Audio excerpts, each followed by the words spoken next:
नमस्कार, आप देख रहे हैं न्यूज 18 का डिजिटल प्लेटफॉर्म। मैं हूं मेघा सिंह। ऑपरेशन सिंदूर के दौरान पाकिस्तान ने बड़े बड़े दावे किए थे। पाकिस्तानी सेना और वहां के सोशल मीडिया अकाउंट्स पर लगातार यह प्रचार किया जा रहा था कि उन्होंने भारत के कई राफेल लड़ाकू विमानों को मार गिराया है।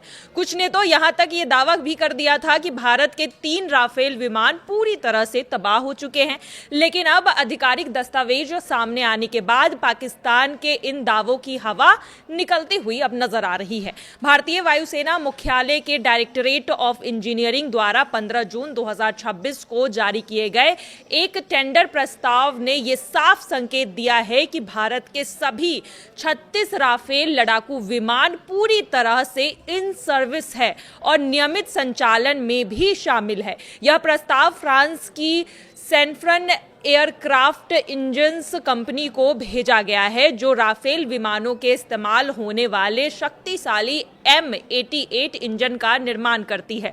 दस्तावेज के अनुसार भारतीय वायुसेना अपने पूरे 36 राफेल बेड़े के लिए अगले 5 महीनों का ब्रिज सपोर्ट कॉन्ट्रैक्ट तैयार कर रही है। इसका उद्देश्य मौजूदा मेंटेनेंस व्यवस्था समाप्त होने के बाद भी विमानों का संचालन बिना किसी रुकावट के जारी रखना है। यही वह तथ्य है जिसने पाकिस्तान के उस प्रचार की पोल खोल दी जिसमें यह दावा किया गया था कि भारत के कई राफेल विमान नष्ट हो चुके हैं।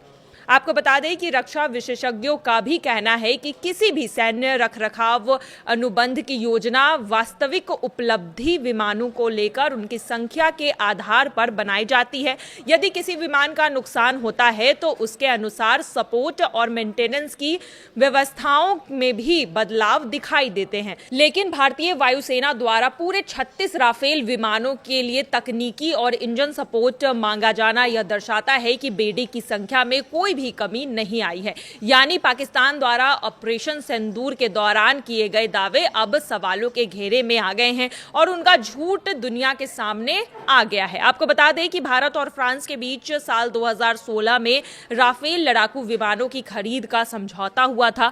उसी समझौता के तहत शुरुआती 5 वर्षों के लिए व्यापक तकनीकी सहायता और रखरखाव व्यवस्था भी शामिल थी।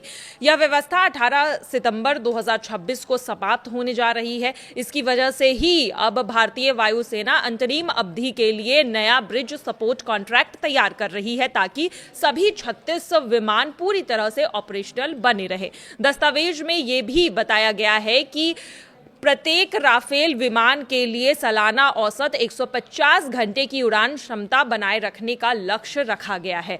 यानी कि यह साफ तौर पर दर्शा रहा है कि भारत के 36 राफेल पूरी तरह से सही है, फंक्शनल है और पाकिस्तान का दावा जो 6 विमान कभी कभी गिराने का कर रहे थे तो कभी 3 राफेल गिराने का कर रहे थे, तो ये पूरी तरह से अब खारिज हो गया है, क्योंकि भारत ने यह साबित कर दिया है अपने कॉन्ट्रैक्ट के थ्रू कि वो उनके पास 36 के 36 राफेल सही सलामत और अच्छे फंक्शनल कंडीशन में मौजूद हैं।